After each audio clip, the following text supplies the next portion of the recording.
मैं हूं आपकी host Laiba Zafar. Welcome back to my show बका के सितारे। उम्मीद है आपको मेरे लास्ट शो पसंद आए होंगे। तो आज के शो में मेरे साथ मौजूद हैं मोहम्मद अनवर खान, जो कि एडवोकेट हैं सिंध हाई कोर्ट के। yes. तो मैं उनकी तरफ चलती हूँ। अस्सलाम वालेकुम सर। वालेकुम अस्सलाम। कैसे हैं आप? अल्लाह का शुक्र, अल्हम्दुलिल्लाह। माशाल्लाह। सबसे पहले तो आपको मोस्ट वेलकम है हमारे शो में। Thank you. तो कैसा लग रहा है आपको यहाँ पर आके अभी? अच्छा लग रहा है, आपके यहाँ का माहौल और जिस तरीके से आपका कॉन्फिडेंट है। Thank you so much sir. ये कि एक पसंदीदा चीज़ है ये, लाइक बिल्कुल। Thank you so much. तो अभी बात करते हैं सर से और सर से पूछते हैं कि वो किन किन चीज़ों में माहिर है। जैसे कि मैंने बताया सर एक लॉयर हैं, तो उन्हीं की ज़बानी पूछते हैं। तो सर आप हमारे व्यूवर्स को बताएं कि आप लॉयर कैसे बने, या आपको बचपन से शौक था या घर वालों ने आपको प्रेशराइज किया बनने के लिए, और कहाँ से आपने इसकी स्टडी की? जी अच्छा, मेरी स्टडी जो है वो सक्खर से है। मेरा ताल्लुक सक्खर से है। I am belong to Sukkur. अच्छा, उसके बाद जाहिर है कि पढ़ते रहे और था नहीं लॉ करने का प्रोग्राम, ठीक अच्छा। है जी हाँ। लेकिन इत्तेफाक की बात ये थी कि मैं हादसाती तौर पर वकील बना हूँ। प्लानिंग के साथ नहीं बना। और बस शाह लतीफ़ यूनिवर्सिटी से मैंने LLB किया और उसके बाद फिर प्रैक्टिस में आए। और प्रैक्टिस में आने के बाद जो हमारे उस्ताद थे वो बेनज़ीर भुट्टो के साथी थे, इमदाद अली अवान साहब। वो मेरे उस्ताद रहे, उन्होंने मुझे बहुत कुछ सिखाया। और इस तरीके से फिर हमने जो अपनी वकालत की प्रैक्टिस सक्खर से शुरू करी थी और सक्खर ही में हाई कोर्ट में भी की, फिर उसके बाद कराची में। अच्छा सर, बात करते हैं पहले आपकी पर्सनल लाइफ की। ठीक तो है। ऑब्वियसली आपकी फैमिली होगी, यकीनन, ठीक है, आपके बच्चे होंगे, आपकी वाइफ होगी। तो आप लॉ आपने शादी से पहले ही कंप्लीट कर लिया था या शादी के बाद? नहीं, मैंने लॉ शादी से पहले कंप्लीट कर मतलब काम आपने पहले ही वो स्टार्ट कर दिया था? जी बिल्कुल। तो आपकी वाइफ इससे मुतासिर हैं कि आप एक लॉयर हैं और आपके जो बच्चे हैं वो? जी हाँ, मेरी वाइफ जो है वो बिल्कुल मुतासिर पहले नहीं थी, अब होने लगी है। उसकी वजह ये है कि अब रिज़ल्ट सामने आता है ना। अब मिसाल के तौर पर कल हमने एक केस किया था, जीता था, और वो जीतने के बाद हाँ उन लोगों ने मुझे इतना, यानी मैं जब घर में बात कर रहा था, मोबाइल फ़ोन पे बात आई, वो कॉल हुई इनसे, तो मैंने मोबाइल का जो स्पीकर था वो ऑन किया, तो वो मेरी वाइफ सुन रही थी। हालांकि मेरी वाइफ को इंटरेस्ट नहीं है इस फील्ड से इतना ज़्यादा, आपको पता ही है। तो वो जब वो सुन रही थी, तो वो जो बंदा था जिसको कोर्ट की तरफ से हमने रिलीफ दिलवाया, यानी इंसाफ दिलवाया, तो वो हाथ उठा के यानी झोली भर भर के दुआएं दे रहा था, और मेरी बेगम बहुत खुश हो रही थी, सबसे बड़ी बात। और आपके बच्चे छोटे हैं या बड़े हैं? नहीं, मेरे 2 बच्चे बड़े हैं और 2 बच्चे छोटे हैं। सही, मतलब वो पढ़ते हैं? उनका इंटरेस्ट है लॉ की तरफ? नहीं, उनका इंटरेस्ट नहीं है लॉ की तरफ। तो उनका इंटरेस्ट कहाँ पर है? वो बड़ा बेटा जो है वो CA कर रहा है। सही, जबरदस्त। और बेटी जो है ना वो BCom कर रही है। अच्छा, जबरदस्त। तो अच्छा सर, लाइक आपकी फैमिली ने आपको बहुत सपोर्ट किया होगा, ऑब्वियसली आपके पेरेंट्स ने। तो आपके पेरेंट्स को प्राउड फील होता है आपके ऊपर, क्या कहते हैं वो? हाँ, मेरी फादर की डेथ तो बहुत पहले हो गई थी, 86 के अंदर। अच्छा, मेरी मदर जो थी वो बहुत प्राउड फील करती थी जब उन्हें पता चलता था कि मैं इस फील्ड में हूँ और आगे जा रहा हूँ, तो अल्हम्दुलिल्लाह बहुत वो खुश होती थी। अच्छा सर, तो आपकी हॉबीज़ क्या क्या हैं? हॉबीज़ मेरी असल में समझे कि लाइक ट्रैवलिंग, फूड वगैरह जो ट्राई करना, और सोशल एक्टिविटीज़ जो है ना मुझे ज़्यादा पसंद है। अच्छा। हाँ, इसमें मेरी ज़्यादा हॉबीज़ जो है ना वो ये है कि मैं फलाही काम ज़्यादा करूँ, यानी रफ़ाही काम ज़्यादा करूँ। और पहले तो ये था कि सोशल एक्टिविटीज़ में था ड्रामे वगैरह करना, फंक्शंस वगैरह करना, उसमें मैंने बहुत इनामात लिए हैं। अच्छा, आप एंटरटेनमेंट फील्ड से भी ताल्लुक है आपका? जी हाँ, बिल्कुल। एक्टिंग वगैरह करते हैं? एक्टिंग वगैरह मैंने की है बहुत। अगर आप कहेंगे तो मैं आपको पिक्चर्स भी दे सकता हूँ, अभी मेरे पास मौजूद है। जबरदस्त। जी हाँ। और तो आपको बचपन से उसका भी शौक था एक्टर बनने का? हाँ, एक्टिंग का शौक था और करता रहा, और स्कूल के लेवल तक। अच्छा, स्कूल लेवल तक था, कॉलेज लेवल तक काफ़ी इनामात लिए इस सिलसिले में हमने। और म्यूजिक से रिलेटेड? नहीं, म्यूजिक से रिलेटेड नहीं था, नातें वगैरह शौक से पढ़ता था मैं, माशाल्लाह, नातों का शौक था। जबरदस्त। अच्छा, तो सर अब हम बात करते हैं आपकी लॉ के ऊपर। ठीक है। तो जैसा कि अभी हमारी जो न्यू जनरेशन है उनको लॉ के बारे में इतना कुछ नहीं पता होगा, क्योंकि इतने ज़्यादा इंटरेस्टेड नहीं हैं आजकल के जो क्योंकि मैं अगर अपनी बात करूँ तो मैं भी इतनी इंटरेस्टेड नहीं हूँ एक लॉ में और एक पॉलिटिक्स में। जी। तो अगर हम लॉ के ऊपर बात करें तो उसमें कौन कौन से सेशन होते हैं, लाइक क्राइम होता है, और आप किस चीज़ में स्पेशल हैं, लाइक कौन से केसेस आप ज़्यादा लड़ते हैं? हाँ, मेरे पास क्रिमिनल केसेस ज़्यादा होते हैं और उसके अलावा सिविल प्रॉपर्टीज़ के मुतालिक। तो इन दोनों में मैं काफ़ी मतलब एक्सपर्ट हूँ, उसमें मुझे काफ़ी मेहनत की है, काफ़ी उसमें मैंने केसेस जीते भी हैं। सही। हाँ बिल्कुल। और लॉ के लिए तो ये होता है कि भाई ये फील्ड है ना लॉ की, ये स्टूडेंट ही फील्ड है, यानी आप वकील कितने ही बड़े बन जाए लेकिन आप रहेंगे स्टूडेंट, यानी सीखने का अमल जारी रहता है, ये होता है। मैं तो यही कहूँगी कि जो भी फील्ड है वो ऐसी ही होती है कि कभी आप वो पूरे तरीके से सीख नहीं सकते, आप हमेशा उससे कुछ ना कुछ सीखते ही रहते हैं। तो आप एक तरीके से स्टूडेंट ही होते हैं अपनी पूरी लाइफ में। जी, हमारे खास तौर पे स्पेशल एडवोकेट्स, आप अगर किसी बड़े से बड़े एडवोकेट से बात करेंगे तो वो कहेगा ये सेक्शन में देखूंगा, ये मैं लॉ देखूंगा, इसके अंदर क्या क्या कुछ हो सकता है, वो ये चीज़ होती है। अच्छा सर, वैसे हमने एक बात सुनी है कि ऑब्वियसली सब झूठ बोलते हैं, ठीक है? जी। तो जो लॉयर्स होते हैं वो ज्यादा झूठ बोलते हैं। नहीं, ऐसा नहीं झूठ बोलकर केसेस जीतते हैं। आपने कभी वैसे झूठ बोलकर कोई केस विन किया है? नहीं, देखिए मैं बताऊँ, अब ये थोड़ी सी कंफ्यूजन होती है झूठ की और सच की। ये आज मैं क्लियर कर देता हूँ। हमारी जो लॉ के ऊपर हमारी जो लड़ाई होती है ना, वो लॉ के ऊपर होती है। अच्छा, अब हमें नहीं पता, ये FIR आई एक सामने हमारे पास ना, अब जब हमारे पास सामने FIR आती है तो हमने उसको लॉ के उसमें रखना होता है, यानी उसके सांचा समझ लें, या लॉ का जो एक डायग्राम होता है उसके अंदर रखना। उस लॉ के मुताबिक ही जज ने फैसला करना है और उस लॉ के मुताबिक ही हमने उसको इंसाफ दिलवाना है। ठीक है ना? अब पीछे क्राइम हुआ या नहीं हुआ ये अलग बहस है, ये अलग चीज़ है, लेकिन हमने ये देखना होता है कि इस क्राइम के अंदर लॉ क्या इसको रिलैक्सेशन देता है। अब मिसाल ज़मानत है, ज़मानत पे ये देखा जाता है कि ये सेक्शन इस काबिल है कि इसको ज़मानत दी जाए तो ज़मानत हो जाती है। अच्छा, बहुत से सेक्शन ऐसे होते हैं जिसमें ज़मानत नहीं होती है, तो उसके अंदर फिर उस हिसाब से उसको इंटरप्रेट किया। और अगर सर अगर आप लोग FIR की बेस पर केसेस लड़ते हैं, जी हैं, बिल्कुल, और अगर FIR ही झूठी हो तो?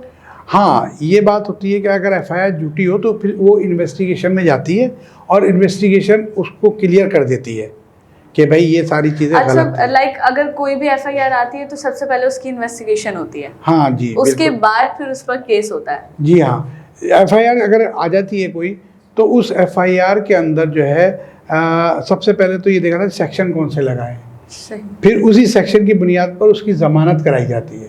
अच्छा। हाँ, ज़मानत करने के बाद वो बंदा अगर अंदर है तो बाहर हो जाता है, और अगर बाहर है तो थोड़ा सा उसकी क्या नहीं, बेल बिफोर अरेस्ट जिसे कहते हैं वो हो जाती है।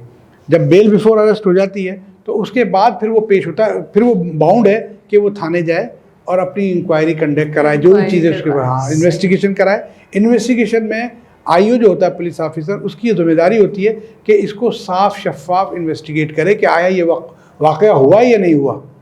अब अगर उसने रिपोर्ट दी कि वाक़या हुआ तो फिर उसके ऊपर उसका केस चलता है और ट्रायल चलता है और फिर सज़ा होती है। और ऐसा होता है बहुत सारे लोगों में, बहुत सारे केसेस में सज़ा भी मिलती है और बहुत सारे केसेस में बरी भी हो जाते हैं। सही। अच्छा सर, लाइक अगर एक कोई केस हुआ है, ठीक है, तो दो जो हैं एक दूसरे के अगेंस्ट हैं लोग, और ऑब्वियसली एक कोई झूठा होगा और एक सच्चा होगा, ठीक है? बिल्कुल। तो अगर आप किसी झूठे के साथ होते हैं तो फिर आप क्या करेंगे? आप वो केस उसी ईमानदारी से लड़ेंगे या फिर अगर वो आपको लाइक एक तरीके से बात कर लें, करप्शन वगैरह देता है, आपको पैसा वैसे देता है कि नहीं ये केस मुझे जीतना ही है, तो आप क्या करेंगे? देखिए, क्योंकि आई नो कि आपको इतने साल हो गए तो ऐसी सिचुएशन तो आपके ऊपर आई होगी। बिल्कुल आती है और रोज ही आती है तकरीबन। ठीक है ना, यानी सही। हर केस में हर देखिए केस।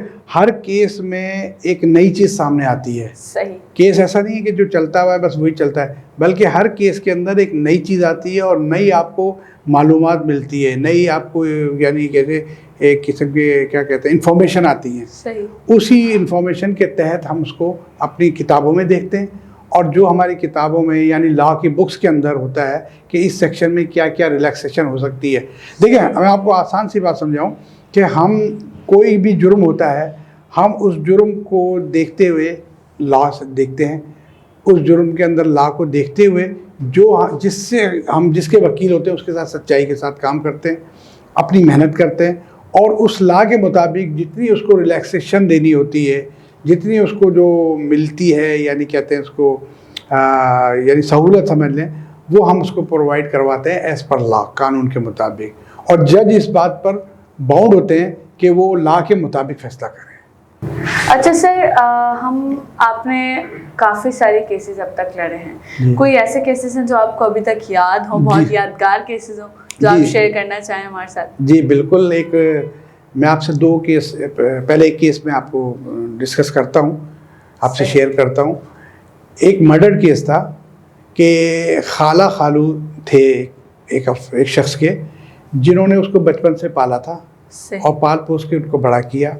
उनकी औलाद कोई नहीं थी, तो उन्होंने उनको पाल पोस के बड़ा किया, और जाहिर है कि वो अच्छे वेल सेटल थे।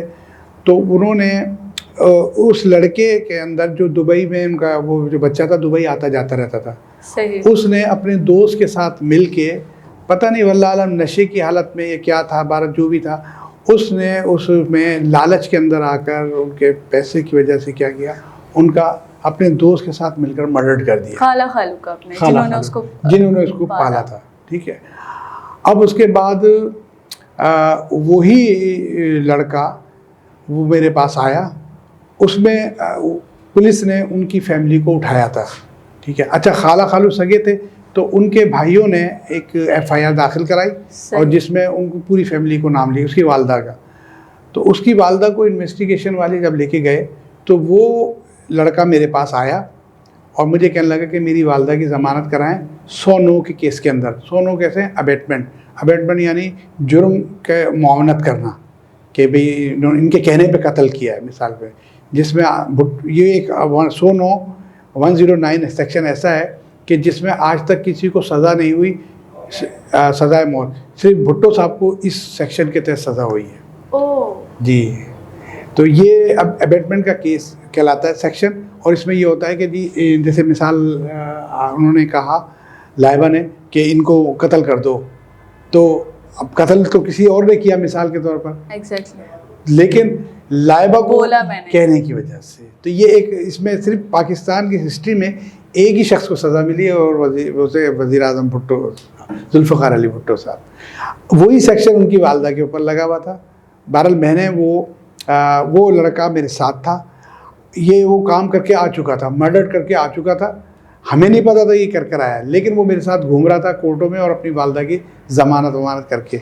बहरहाल खैर उसकी वालदा की मैंने ज़मानत कराई। अच्छा, तो उसने अपनी वालदा पर इल्ज़ाम लगाया था कि इन्होंने मरवाया है? नहीं, उसने अपनी वालदा पर इल्ज़ाम नहीं लगाया था, बल्कि वो कह रहा था कि मेरी वालदा के कहने पे, अच्छा, मेरी वालदा के कहने पर कत्ल हुआ। हाँ, कहते हुआ, तो उसमें वालदा का कसूर नहीं है, लेकिन अपना नहीं बता रहा था वो मुझे कुछ भी। अच्छा। उसकी वालदा का था। बहरहाल वो इन्वेस्टिगेशन हुई, तो वो उसकी ज़मानत हुई, बहरहाल वो आ गई, लेकिन वो लड़का नहीं पकड़ा गया। वो लड़का पकड़ा गया 6 महीने बाद। वो और उसका दोस्त पकड़ा गए। फिर उन्होंने ये एडमिट किया, बाकायदा ये ARY चैनल पर ये चला था, पूरी इसकी स्टोरी चली थी, और उस पर उसने एडमिट किया कि हाँ, हमने उनको मर्डर करके, कत्ल करके फ्रिज में डाल दिया था। आप लोगों को भी शायद याद होगा, डिफ्रीज़र के अंदर, और डिफ्रीज़र में वो उनकी लाशें पड़ी रही, कटी हुई लाशें डिफ्रीज़र में पड़ी रही। हाँ, फिर उसको पकड़ा गया, फिर वो आला कत्ल बरामद किया गया, उन दोनों को पकड़ा गया, लाए, उन्होंने बताया। आखिरकार उनके वही था कि वो पहले तो वो शर्मिंदा नहीं थे, लेकिन फिर वो पकड़े गए, जेल चले गए, इनके ऊपर केस चला, ट्रायल चला, आखिरकार साबित हो गया। और उसके बाद उनको, यानी पूरी फैमिली, वो जो है ना, इनकी इस गलती की वजह से, लालच की वजह से पूरी फैमिली तबाह हो गई। उनका बिज़नेस में कारोबार था, वो तबाह हो गया, और उसके बाद उनकी वालदा की डेथ हो गई। वालिद साहब उनके यहाँ पे रक्षा चलाने लगे, और उनकी एक बहन थी, वो बहरहाल वो भी शादी वगैरह उसकी हो गई। लेकिन ये दोनों लड़के जब जेल में थे तो जेल के अंदर इनको, इसके लड़के को फालिज का अटैक हुआ। अच्छा, उसके बाद इस केस का फैसला आया 2 साल बाद ना। उस फैसले में इनको 25-25 साल की सज़ा उम्र कैद हुई दोनों को, और 2-2 लाख रुपए जुर्माना। इस सज़ा के 4-5 महीने बाद उस लड़के को जेल के अंदर फालिज हुआ, और अब वो फालिज की हालत में अपनी कैद काट रहा है सेंट्रल जेल में। और पूरी फैमिली, इतनी अच्छी फैमिली थी, मैं जानता था, लेकिन इस तरह तबाह बर्बाद हो गई ज़रा सी गलती की वजह से कि तो फैमिली ने ही करवाया था वो? नहीं, ये फैमिली ने नहीं करवाया था, ये इस लड़के ने खुद किया था अपने दोस्त के साथ मिलके, अपनी मतलब घर फैमिली में। सही, तो लालच अंधा। अमेजिंग। अच्छा सर, ऐसे हमारे शो का बैंड हुआ जाता है, तो मैं आपसे पूछूंगी कि आप हमारे शो के लिए क्या कहना चाहेंगे? आपका शो जो है, मैं समझता हूँ कि बहुत ज़्यादा मालूमात लोगों को प्रोवाइड कर रहे हैं, और बहुत ज़्यादा अवेयरनेस आ रही है। जैसे जिस तरह आपने मुख्तलिफ मौज़ूआत पर मेरे ख्याल शो किए हैं, तो उसमें आज आपने लॉ का जो सिलेक्ट किया, चूज़ किया है, ये बहुत अच्छी चीज़ है। इसकी मतलब ये कि पाकिस्तान में, हमारे मुल्क में लॉ अवेयरनेस कम है बहुत। हाँ, बिल्कुल। हर पुलिस वाला को कुछ बोल सकता हूँ तो ये है कि हर पुलिस वाला रोकता है और बंदे को प्रेशराइज़ करता है, हालांकि उसे रोकने का कोई इख्तियार नहीं है। पुलिस की अपनी एक ड्यूटी है, ट्रैफिक पुलिस की अपनी एक ड्यूटी है। इवन के अभी मेरे पास एक केस ऐसा आया था जिसमें पुलिस वाले किसी के घर में दाखिल होके लेडीज़ के साथ बदतमीज़ी करके और उनको गिरफ्तार करके लाए। तो जज साहब ने इसके ऊपर इतना एक्शन लिया, उन्होंने कहा आप घर में बगैर वारंट घुसे कैसे, आपको परमिशन ही नहीं है किसी के। अब इनको अवेयरनेस नहीं थी, लिहाजा पुलिस वालों ने उनसे पैसे भी लिए, उनको मारा पीटा भी, सब कुछ किया। लेकिन जज साहब ने, मैं उस केस में वकील था, जज साहब ने उसी टाइम केस को ख़त्म किया और उल्टा उनको शोकास किया, और ख़ास तौर पर उनके ऑफिशियल को, तमाम को इन्फॉर्म किया और कहा कि इनके खिलाफ कानूनी कार्रवाई की जाए, अपने डिपार्टमेंटल। तो ये अवेयरनेस होनी चाहिए, और मैं चाहता हूँ कि हर पाकिस्तानी को इतनी फंडामेंटल राइट्स की अवेयरनेस होनी चाहिए कि क्या उसके हकूक़ है, किस बात पर वो बोल सकता है, और उसे बोलना भी चाहिए। एग्जैक्टली, ज़बरदस्त सर, बहुत अच्छा लगा आपसे बात करके। थैंक यू, और थैंक यू सो मच। मुझे भी बहुत मालूमात मिली है इस चीज़ से, क्योंकि मेरा बिल्कुल भी लॉ की तरफ दिमाग कभी गया ही नहीं, ना ही मैंने कोई इन्फॉर्मेशन ली, लेकिन आज मुझे बहुत कुछ सीखने को मिला। उम्मीद है हमारे व्यूवर्स को भी सीखने को मिला होगा। तो अब मैं चाहती हूँ आपसे इजाज़त, मिलेंगे आपसे बहुत जल्द अपने नेक्स्ट शो में। Thank you so much. मैं हूँ आपकी host Laiba Zafar with cameraman Ali. अल्लाह हाफ़िज़।